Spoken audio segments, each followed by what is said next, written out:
Watching us, you know what time it is. It's time to jump into the rotation.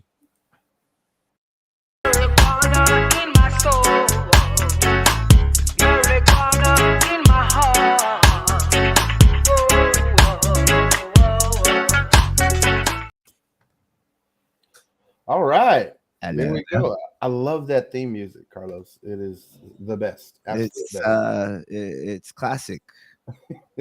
I've had it since forever. Indeed, indeed. Well, I am excited. We have a special guest with us today. It is Tom Keene. Tom is running for the State House District, which is District 35 in the Orlando Osceola County area. It covers a little bit of both counties. Tom, how you doing this morning? Good morning. Good morning. I'm doing great. I'm so happy that you guys invited me to be part of this conversation today. Well, Tom, we're glad to have you in the rotation. It is definitely a show that has become a rite of passage for a lot of candidates in Florida who are seeking office, and we're just excited to have you on as our special guest today. Now, for folks who don't really know, the reason there's a special election happening is because the incumbent in the district in which Tom is running and lives has now accepted a job as the president of South Florida State College, which means that there's going to be an open seat. And Tom, you ran for this seat in the last election cycle. In the primary, it was very narrow, like less than 60 votes that decided it. And so, you stepped up again to represent your community, represent your district. Tell us a little bit about like your career and your qualifications. What led you on a journey to choose public service? We know that's not an easy choice. Most people can make a lot more money in the private sector than they do in the public sector. So, and Carlos, it looks like your camera just panned out to the street. There we go. But Tom, please enlighten us. What brought you to this one? Absolutely. Well, I will just say the way we met is through a veterans organization. So I'm a 20-year Navy veteran.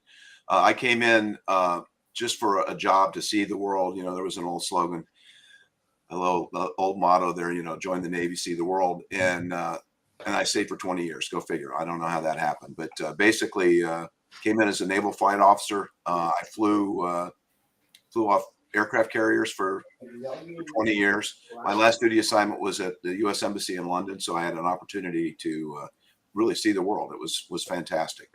And then after that, after leaving the Navy, working in industry. 11 nowadays.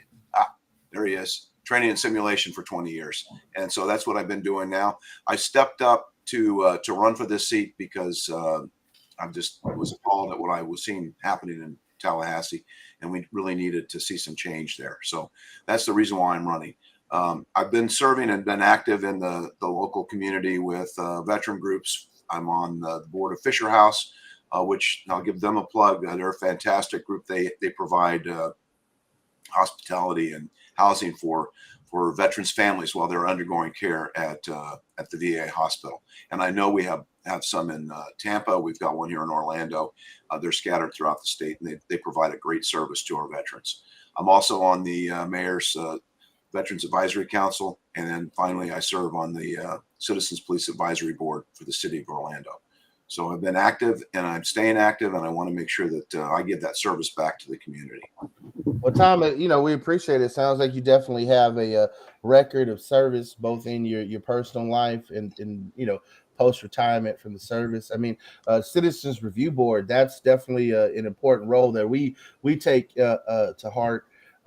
What we've seen, in regards to how the war on drugs has been carried out, and the injustice around cannabis prohibition, especially knowing that it's a medicine that helps so many people, but yet it has been demonized and criminalized in a way that has led to real harm in various communities, and even has changed the nature of policing to where the incentives to make a drug bust has led to corruption in many cases. I mean, in Florida alone, we've seen, because of body cameras and social media cameras on smartphones, everything from evidence being planted on people to this just lack of civility when interacting with people. So you serve a very important function in that. And so this show here, we strive to educate people on cannabis policy, how cannabis prohibition is changing, and you're seeking to be a member of the Florida legislature, which probably has the biggest impact on cannabis policy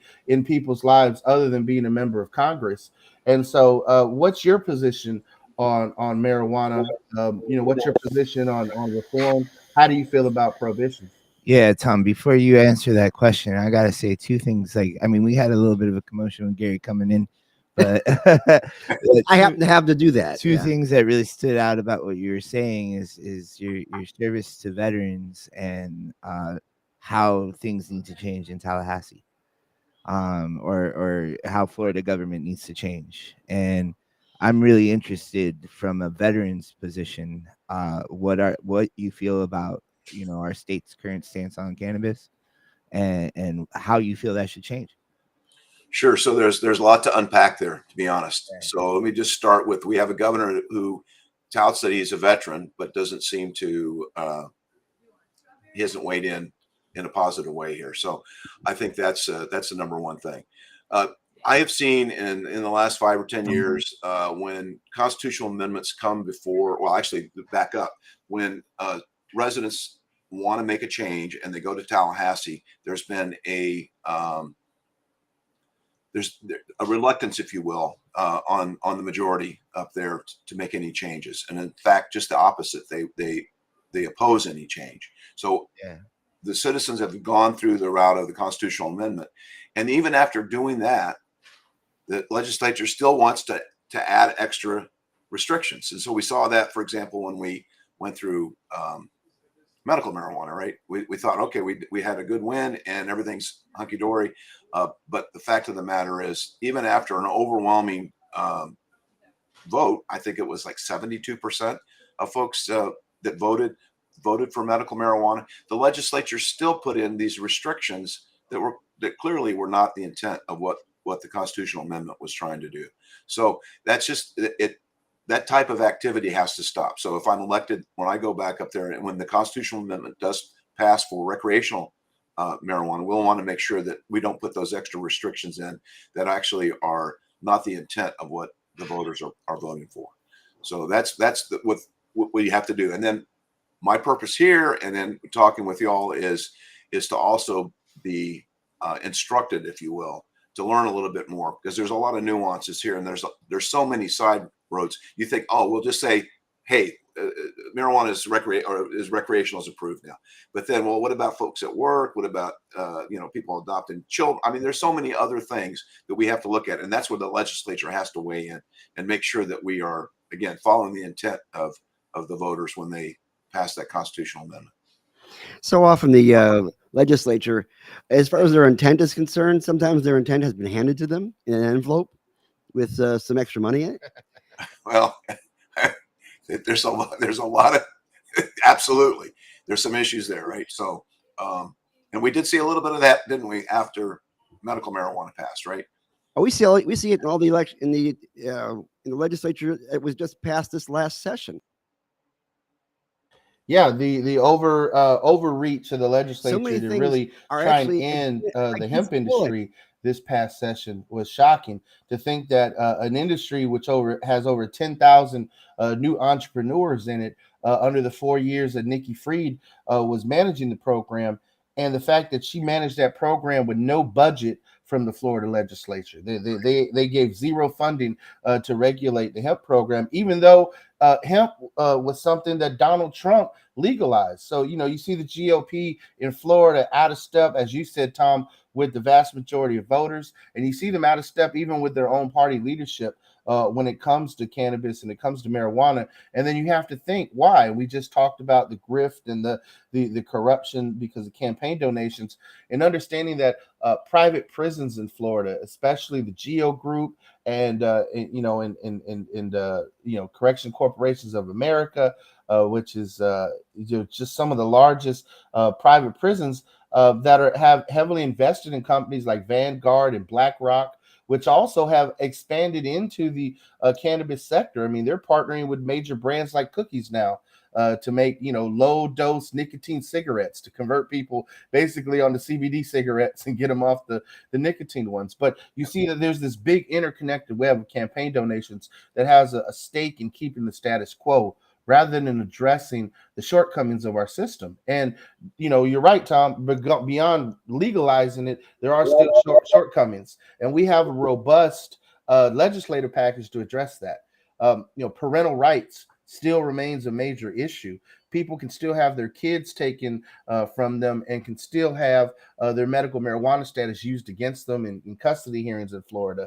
You can still be fired from your job, even though you're a legitimate patient with a legitimate chronic debilitating illness, and the state says you can use medical cannabis therapy, but yet your employer is still going to fire you or even preclude you from the interview. You can still be kicked out of your nursing home for using this, and you can be kicked off an organ transplant list. So there are so many things that just aren't getting the hearings that we need in Tallahassee. So we need more folks like yourself who are willing to come, listen, and take that up to Tallahassee and represent their constituents in a manner that's going to help them lead healthier, longer lives without the side effects of the war on drugs continuing, because clearly the people of the state have voted.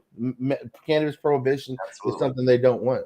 Not just that. We need people up there not only pushing the right type of legislation, but opposing bad legislation. I think I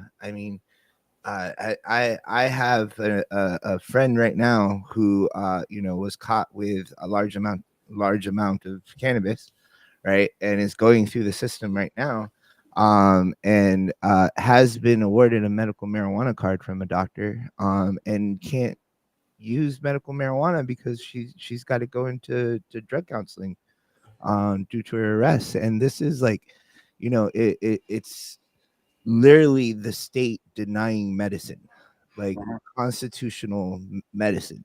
You know what I mean? It's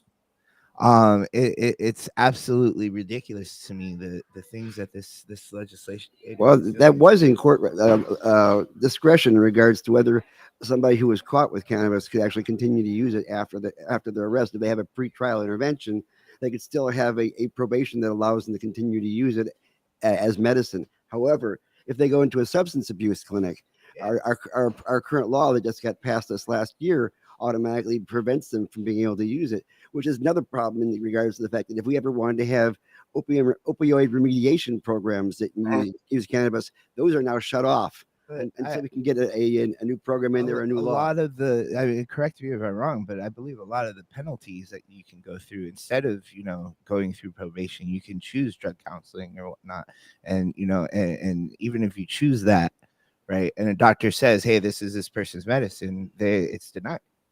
Yeah, I mean, like, Carlos, Maine just becomes either go through the system, go to jail, go through probation, or get denied your medicine. That's your choice. Yeah, and that's ridiculous. Well, the state of Maine just addressed that by passing laws that would allow people on probation to still have access to their medical cannabis. So, it's not impossible. There are other states. There are states that are just as conservative as Florida, like Utah or Louisiana, that are still allowing people to utilize this. But then there are these holdups that we have, and it doesn't make any sense. The recent law that you just quoted, Gary and Carlos, you were talking about, where Ron DeSantis signed into law the fact that rehab centers can't get a license if they allow people to utilize medical marijuana. SB 210, yeah. Yeah. So, Tom, as a veteran, seeing how the veterans were used as guinea pigs for the opioid crisis, and how the Sackler family has benefited from that, and knowing that the numbers are clear, when veterans have access to medical marijuana, half of them tend to replace alcohol and opioids and cigarettes with cannabis. Right. So how does that make you feel?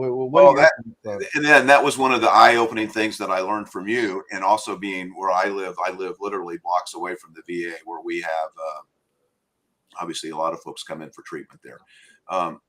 The PTSD relief and the things that we've seen have been incredible, right? I mean, it's just, you look at Oxycontin and you got to shake your head. You got to wonder what's going on.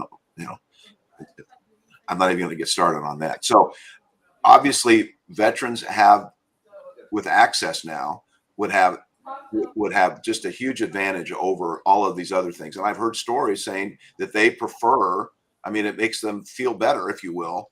That doesn't make them lethargic and a lot of the other things that they get from taking some of the medicines that they're on, right? So if we can replace that and make their lives better, that's what we should be working on. Now, we have had governors that came from the military. In fact, the last two governors we had were both in the Navy. I think that Rick Scott chose Navy because he could still fit those 4 letters on his head, because if you go with Marines, it would go all the way around and you couldn't see it. And of course, Ron DeSantis was also Navy. He was actually married in his dress whites over at Disney World, looked like Prince Eric with the whole bit. But I have not seen veteran-friendly bills that he has promoted or that Rick Scott promoted before that. And Dan Burgess, who was JAG, who was one of the top senators out there and a friend of mine, we have tried to put veteran-friendly bills through him, but he gets stymied by leadership. Yeah. So how do you think that your background in the Navy will be able to help you, whereas others have not been able to? Do you think that the fact that you're Navy and that DeSantis was Navy, you could somehow get through into that thick meatball skull of his? I think you're giving me way too much credit to be able to do that. But I do believe that we need more veterans in the House, and I think that we could, on a bipartisan, and I think this is a bipartisan issue as well. I just read in today's paper one of the Safe for Florida leaders, who's definitely a Republican, talking, about how the governor and the attorney general need to, get off the mark here and support the constitutional amendment. So it is a bipartisan issue, but I think also bringing, the veteran aspect to it. There's a small veterans caucus, and it's getting smaller and smaller every year. A bipartisan look at this issue would certainly be helpful, I think. Well, the whole thing with cannabis being a nonpartisan issue is an interesting topic to me, because I mean, the truth is, the fact is, if you've got somewhat of a brain, and the fact is most Republicans do have somewhat of a brain, let's give them that credit, right? They can't deny the science anymore. It's Right. there, it's staring them in the face. They've seen sick children using cannabis and be completely safe doing that. Not only that, but as medicine and get better and whatnot. So the will of the voter is cannabis reform. I think what is a partisan issue, however, is how it's implemented.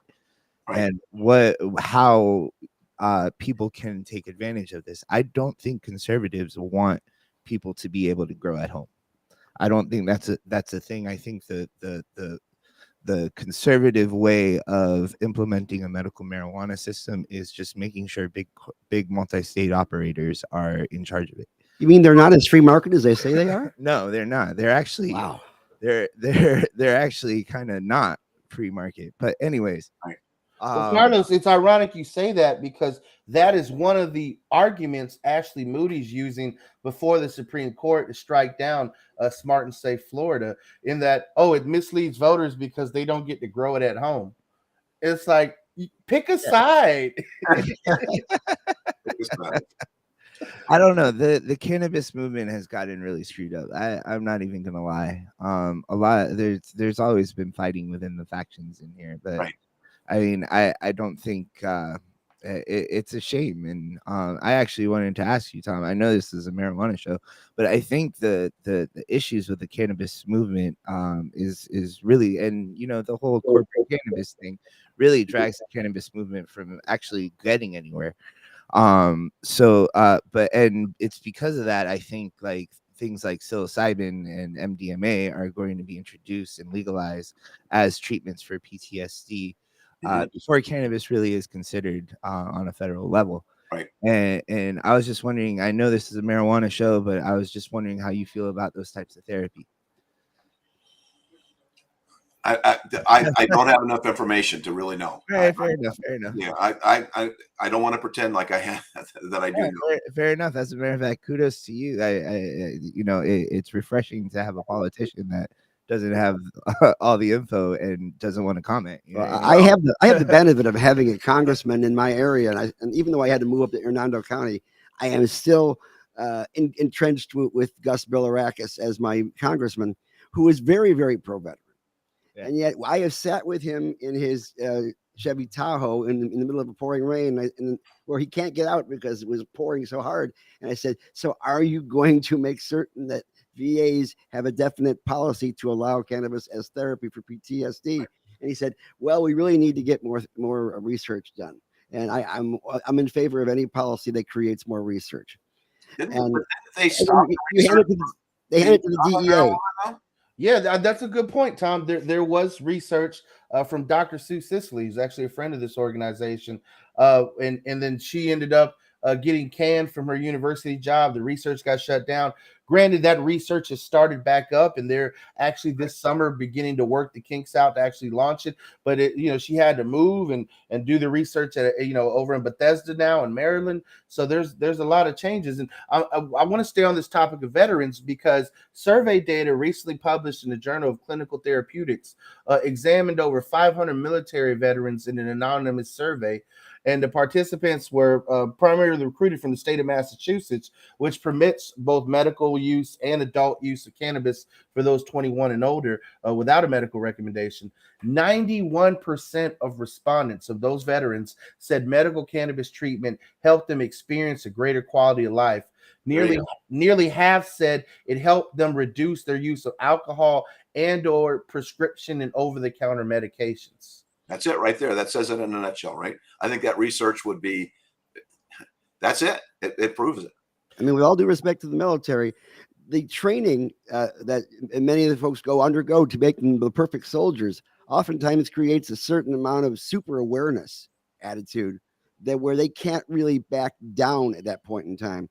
And for those people who have left the military, who didn't even see active service, who may have been unemployed in a peaceful zone, end up being so overtrained to be overly observant, let's call it that way, that they need something to back down with. And they have found that cannabis does get them to be able to back off of their training at least, so they can start feeling more normal. Okay. Well, we have a friend of the organization. He's a veteran. He served in Afghanistan, led over 500 motor convoys, and never lost a single soldier under his watch. But that level of hyperactivity to be that successful, I mean, try to go to a theme park with this guy. He's got his head on the swivel at all times, unless he can smoke some cannabis and get that immediate relief. Calms him down. Yeah, so that way he's not thinking that the guy at Disney World is going to pull out a vest or something and click a button, and so there was a fight this past week in Congress that I think is necessary for everybody to realize. A GOP controlled House committee blocked every single marijuana and psychedelics amendment to the NDAA, the National Defense Authorization Act. And I just want to run through some of these amendments because some of these amendments were not just proposed by Democrats, they were bipartisan or proposed by Republicans. One in particular, Matt Gaetz from North Florida had an amendment that actually would have eliminated drug testing for marijuana as a requirement for military enlistment. Granted, you probably won't be able to smoke weed once you're in the service. I mean, where are you even going to get it? In basic, they lock you down and everything. But the fact is that we can, among the population, if we're, less than 10% of the American population is even part of the services, and then the amount of people who are physically fit for it, and then if there's other considerations, I mean, a lot of guys who end up going to service are former high school athletes. Granted, high school football is probably one of the most intense when you think about it, because that's where you see a lot of major injuries. There are guys who play at the high school level who end up using cannabis in their early 20s because of knee injuries, back injuries, neck injuries, but they're still fit for service. But now they're going to be disqualified. They can't get into serve their country because of cannabis use. I mean, the other one was Rep Garcia from California who's a Democrat, had an amendment to prohibit the denial of security clearances for DOD workers based solely on the use of their marijuana activity if it's legal at the state level. Rep Tony Gonzalez from Texas had an amendment to prevent the Department of Defense from punishing military service members who are using CBD or hemp products. Guys are still getting burned and kicked out of service for using products that you can buy at Walmart. Right. That's ludicrous. It And is. at the state level, we had a bill, very, very simple, that one of the guys from Buds of Vets asked us to help write a couple of years ago, that gave free medical cards to vets so they could have a little bit less financial burden to get into the system. And yet that bill constantly has never gotten any farther than being filed several times. And by the way, we have it ready for you as soon as you get in office. Okay. Well, that'll be one of the first ones that I file then. I know this is going to sound like a strange anomaly, but a strange analogy, but if you look back to prohibition in the United States in what it was 1920 or so, 1930, it created a criminal element, and it persists today, right? And we see that with marijuana. So we need to take that out, that criminalization out of the whole equation, and that would help, I think, our society in a good way, right? I mean, that would keep people who are being criminalized and being put in prison for things that are really non-criminal. I mean, it's just crazy. So we go back to that prison comment you made earlier, Connor, about the prisons are probably overcrowded with people who, and I don't know what the stats are, but I'm sure they're pretty high, who got in there with a criminal record based just on marijuana possession or intent to sell, etc. So Yeah, I think that makes a huge difference as well. And some of the stigmatization, I think it comes back from the 1920s, where they were certain that anybody who uses cannabis is obviously intrinsically a violent criminal. Yep. and that it continues on today. Our fabulous Sheriff Grady Judd, who would be lost if he didn't have foam core to post get all of his posters set up for his usual things he does every week. Basically has told us in debate. He used the same line that at a time that I was talking to him as he used when Chris was also debating him, that he did a study of everybody who was in prison for violent offenses. And he found that the vast majority of those also had cannabis convictions also attached to them. Therefore, he came to the conclusion that once again, cannabis creates violent criminals. And that kind of stigmatization creates the criminalization. There are people in what we call the legacy market who are not dealing legally, but are just trying to get medicine to people who need it, who can't afford it or whatever, are being criminalized because of the stigma. Well, Gary, it harkens back to the whole reason we have a medical cannabis system is because, in California during the heyday of prohibition in the 70s and 80s, you had an AIDS epidemic also happening. And you had people who said, like Dennis Perone, who was a veteran who saw his partner waste away from AIDS. And he said, you know what? No, there's a substance out there that can help people, that can make sure they have a quality of life as they battle this disease. And they started, as legacy market people, as with buyers clubs and such, to help people with this. And many have served time, and that was the whole basis behind the 1996 California Proposition 215, behind the creation of medical marijuana laws, which eventually promulgated all these other states. And so, we have to look back at the legacy of where the black market and where veterans and all intersect to make this happen. I do want to go back to the topic of what we said a few minutes ago about prisons, because it's the private prisons who really are a major issue, because they get states like Florida to sign a contract that says we as a state will keep your population of your private prison at least 90%. By us signing that carte blanche type of deal as a state with a private prison, now we are obligated or be in violation of a contract to get sued. So we have to create policies that put unnecessary amounts of people in jail. How is that constitutional in the land of the free, that we create a profit motive to lock people up rather than locking people up when there's an actual crime? Well, we could reduce the number of prisons, and therefore that 90% level could easily be achieved with lesser prisons. But Gary, you forget Corrections Corporation of America was founded by the chairman of the Tennessee Republican Party.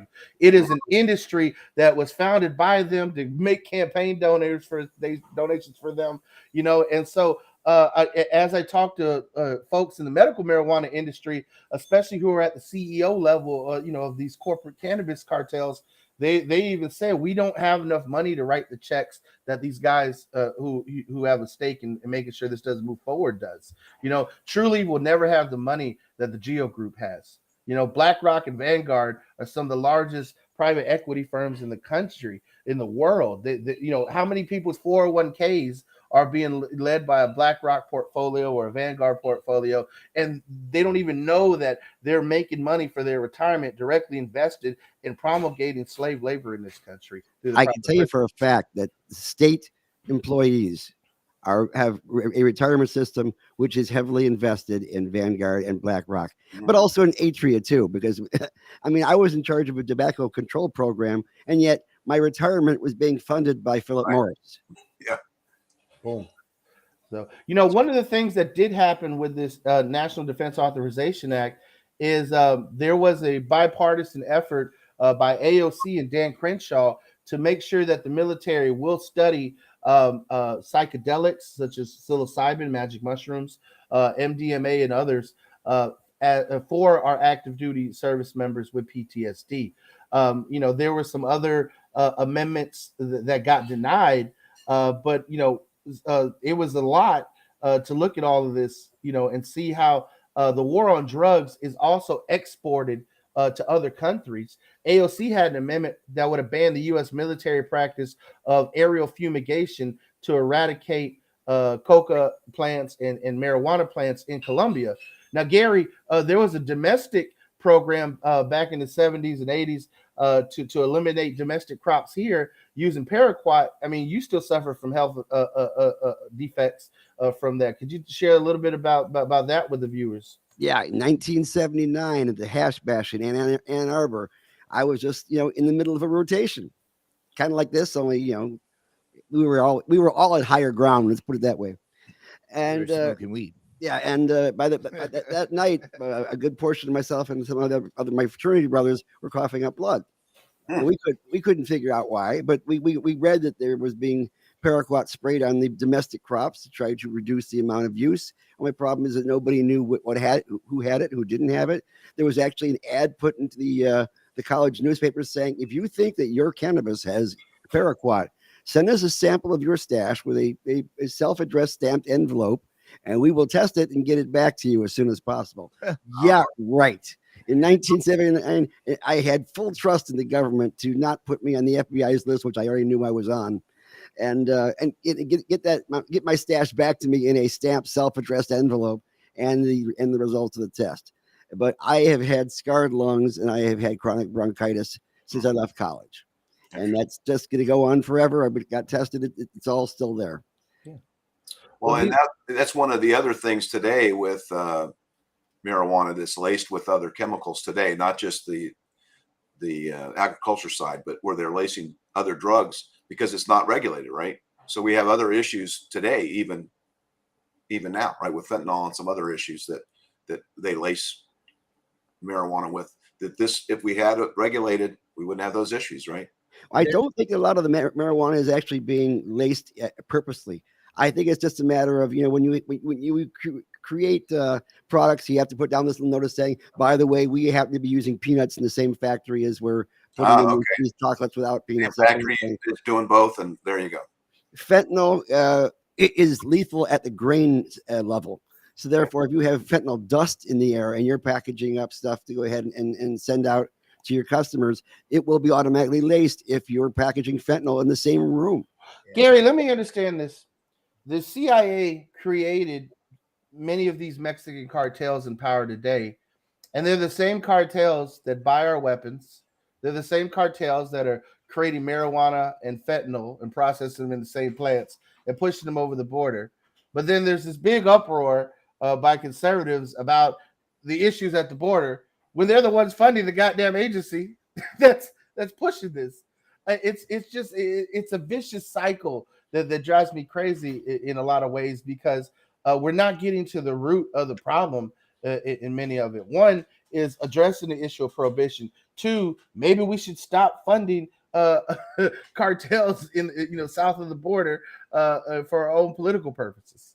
Plus, I found that there's quite a bit of cannabis in Mexico right now, which is being imported from Canada, from the United States, in particular Oregon, where they've got far too much product for all the customers they have there because they had too many cultivators. And so actually, they're getting cleaner cannabis that is being diverted from legal grows in the United States, which I'm certain is making the cartels a little pissed. Well, that's a major thing. Like Americans don't need that shaky brick pack, stuff that comes over the border that's all compressed and has been touched a million times. When you can have homegrown, organic, made in the USA cannabis that is safe, that is quality controlled, that is tested.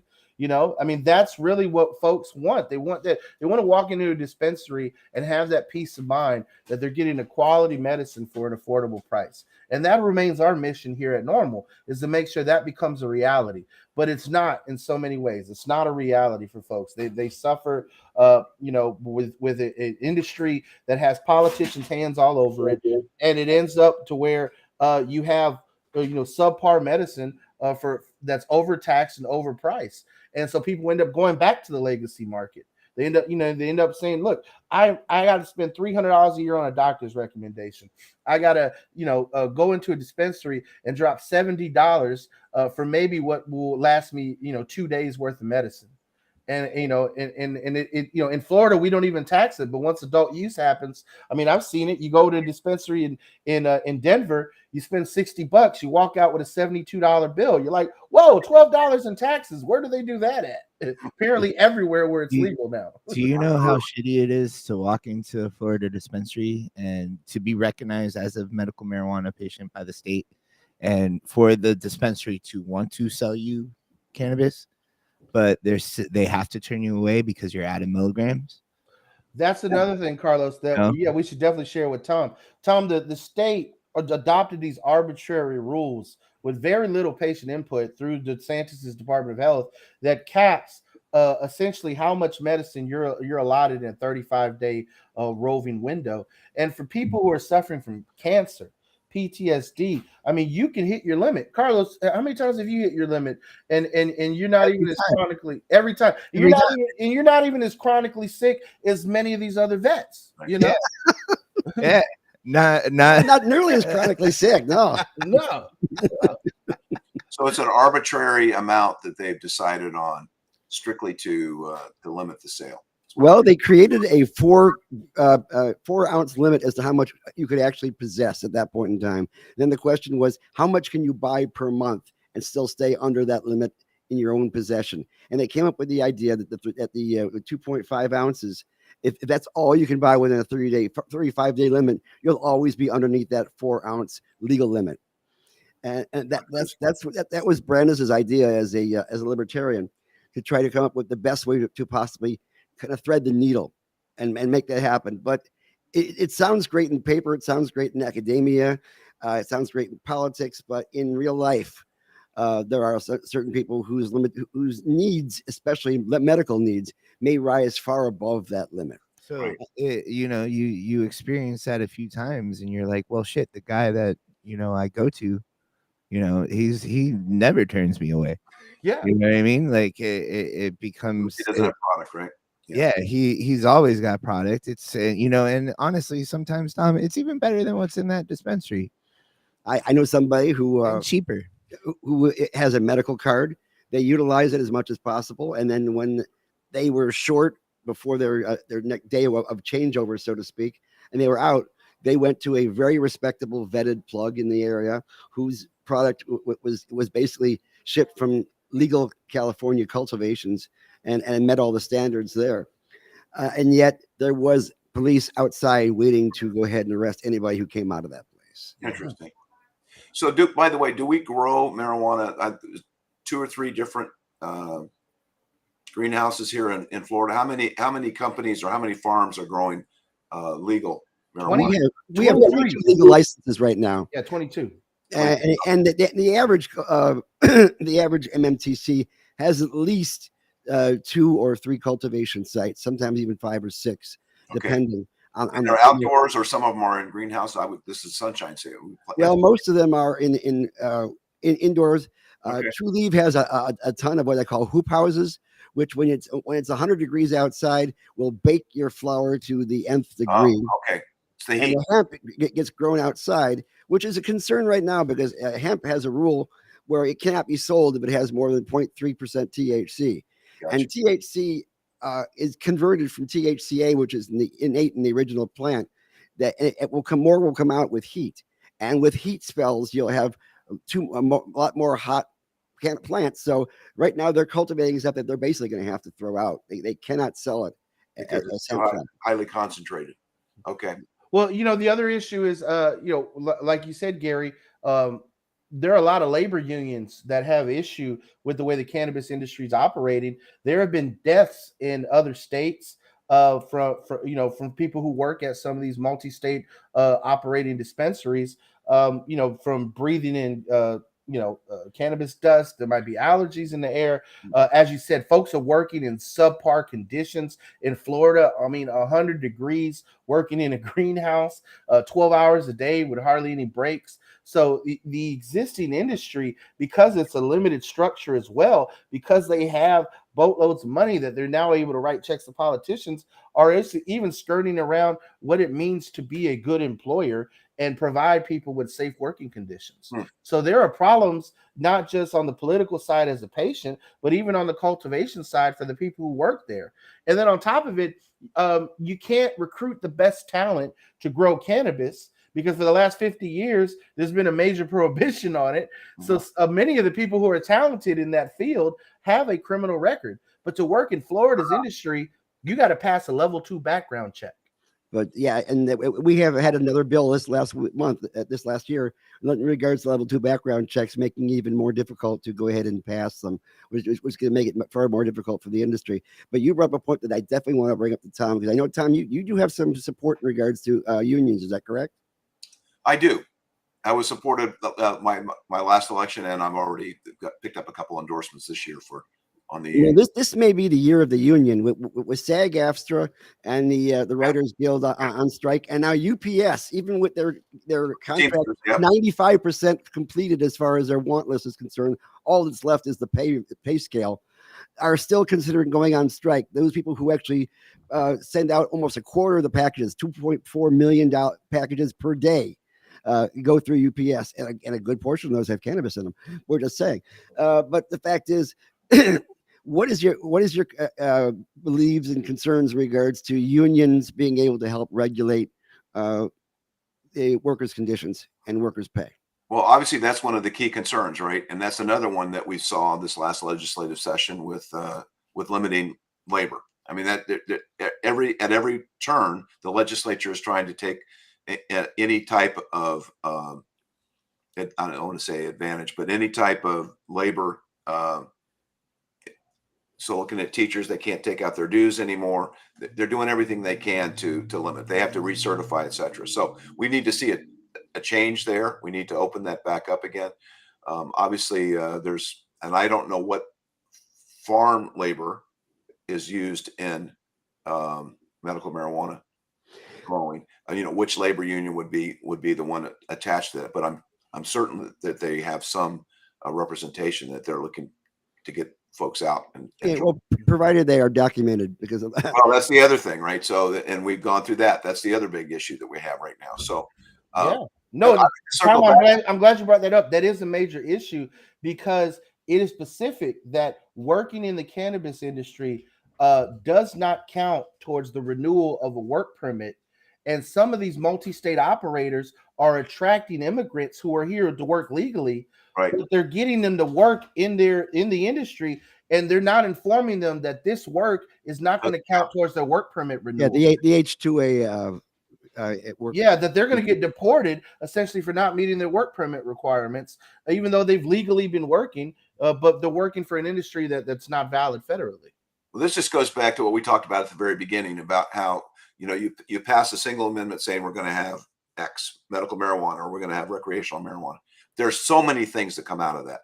I mean, it's just a spider web of interaction, and we have to have a total view of this issue, not just a single a single entry point. Hey, it's free to, or it's we're going to pass medical marijuana and it's good to use. And then there's all these things that come out of it. Well, the same will happen on the recreational side. So we have to open that up, and it's got to be a holistic approach too, right? And I think you guys said you have some ideas there. So we're waiting for those ideas to come forward, when we get elected. So. Well, Tom, we love that. I love how this show just basically became like, let's let Tom know everything that's wrong with medical marijuana. Yeah, we did kind of ramble there. We're like, and listen to this shit, Tom. That's us doing free consulting, but we feel that it's important that if you talk to power, or a potential power at least, then we'll get the idea. And the whole idea is that we try to educate the legislate. That I think is a more ethical way to lobby than just coming by with with a bill and an envelope full of cash and say, here's what we want you to go ahead and do. Well, but I will say it still takes a little bit of money to run for office. So, that's still, I'm not talking about bags of money, but we still have to be able to run a campaign. So, well, Tom, tell folks how they can get involved in your campaign, where they can donate, sure. And give us your 90-second stump speech as we. Sure. And because of the fact that you lost your last election by 57 votes, and you're going against the same guy, give us a little indication as to what is the difference between you and guy number 2. Sure. So, one of the issues I think is this issue we're talking about right now. And I've stepped forward on this because I think it's very important. And I did step forward to it because of veterans. Chris gave that presentation, really opened my eyes and brought real facts and figures and research to show how important it is. And I think that was the first time that I really looked into it like that. So my hat's off to Chris for, bringing that forward to the veteran group. As far as getting in touch with me, my website's very easy, keenforflorida.com, KEENFORFL.com. We have a donation site on there. We're constantly updating the website with new information, so come back often. But the donation via Act Blue, which is what Democrats use to vet candidates to make sure that you're there. And we're on Facebook as well, so like my Facebook page. We did lose by 57 last time, so that just means we need to knock on more doors this time, and we have a plan to do that. We're out knocking. In 30 minutes, I'll be out knocking on doors. So if you see me out knocking on your door, sign my petition so we can get on the ballot. In the heat yet? In the heat. It's probably going to be about 95 out today. Carlos, do you have our little video there on the question that must be answered? Because I have one for Tom. I think this is it. If not, then I'm just going to be embarrassed. All right, go ahead.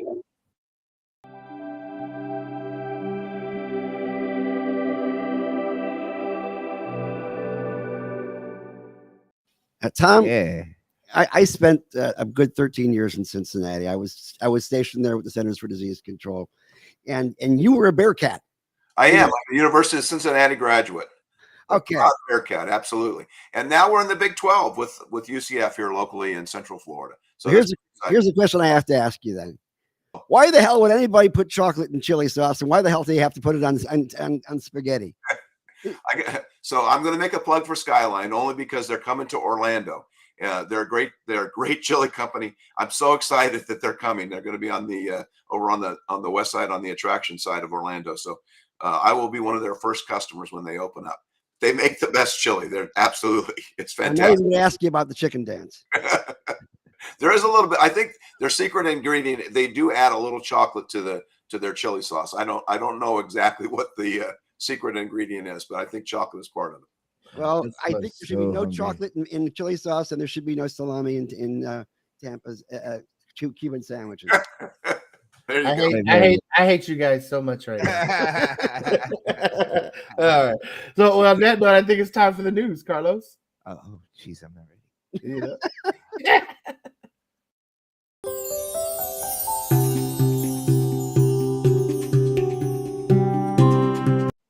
God, the way he used to look, I'll tell you. He's a good-looking man. I love you guys. Well, look, latest news coming out.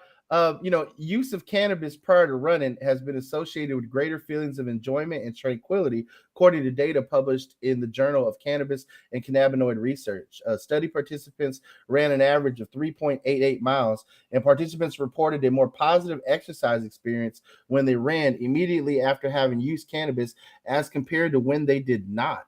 And this is actually something that is debunking a common trope, which is known as the runner's high. And it come to find out that it is not endorphins, but endocannabinoids, which are naturally produced by the body without, external cannabis use that create the runner's high, and that the runner's high is enhanced by utilizing the phytocannabinoids found in the cannabis plant. So definitely interesting topic coming out of researchers from Wayne State University. Another study shows that cancer patients report symptom relief and cognitive improvement following the use of oral cannabis products after observational study data was published in the Journal of Open Exploration, where 25 subjects participated in the study and engaged as ad-needed use of state-licensed edible cannabis products over a course of 2 weeks, and had better results versus inhaled cannabis products. And then lastly, a new study coming out shows that the topical application of cannabinoids actually promotes hair growth in patients with alopecia. This is actually coming out of a study from St. Petersburg, Florida, where the daily administration of a topical solution containing hemp-derived cannabinoids, including CBD, THCV, and CBDV, was associated in hair regrowth in patients with androgenetic alopecia, according to data published in the International Journal of Trichology. So again, Carlos, that male pattern baldness you got there, just put a little bit of that hemp salve that you got there in the shop, and should take care of it. Well, alopecia is not male pattern baldness. If it was, Rick Scott probably would have had some hair at least. There was a woman at a booth at Canadelic that was a hemp lube, and she had all this information on how you can soak up endocannabinoids through your private parts, and just look into that. I don't know why I brought that up, but that's been on my mind. I think I'm going to carry that product. I do want to make a shout out to Wayne State. Wayne State University's College of Pharmaceuticals in the 1960s actually created PCP as a horse tranquilizer. And it kind of got out and became a popular drug in the 1970s and the 80s, also known as angel dust. So hats off to Wayne State, who still is trying to find new ways to create drugs and get them out into the public. Well, lastly on the news, in the state of Ohio, advocates have turned in nearly twice the number of signatures necessary to put marijuana legalization on their November ballot. That means that one more swing state in this upcoming presidential election year we'll see cannabis going up on the ballot, and that is definitely going to affect things greatly as we move forward. I'm pretty excited to see how it all shakes out. But the fact is that when Florida ends up on the ballot, we see like Ohio, you're going to see other states like Pennsylvania. It's no wonder why Ron DeSantis wants Ashley Moody to strike it down, because we have seen increased voter turnout in demographics when cannabis on the ballot. They're not friendly to Ron DeSantis's policies. And so, you see millennials, Gen Zers, all stepping up to the plate to turn out in droves. And now that you have baby boomers who have access to legal medical products, many of them, probably don't want to pay out of pocket anymore for those doctor recommendations. You're going to see a more support coming from older demographics in regards to adult use cannabis in Florida. And on that note, team, I am going to head out for the day. But again, thank you for jumping in the rotation, everyone. I'll let y'all leave us to close it out. But again, you can get involved with Suncoast Normal by, of course, becoming a member. And you can like and follow us right now. You might be watching us on YouTube, Twitter, Twitch, or Facebook Live. Please like our social media channels. And if you feel so inclined, become a donating member on Patreon to be a producer of the rotation. And just so you know, we do not have an OnlyFans. Carlos might. Thank you, guys. I really appreciate the opportunity to join the conversation and the rotation. Yeah, thanks, Tom. It was good talking to you, and best of luck to you. I hope to see more people with a head on their shoulders. Thank you for not going to Ohio State afterwards. I appreciate it. And Gary, you want to just close it out? Okay. Well, just so you know, guys, it is hot as heck out there. So be careful. If you're out there on the sidewalk, fry eggs if you want to, but don't walk barefoot.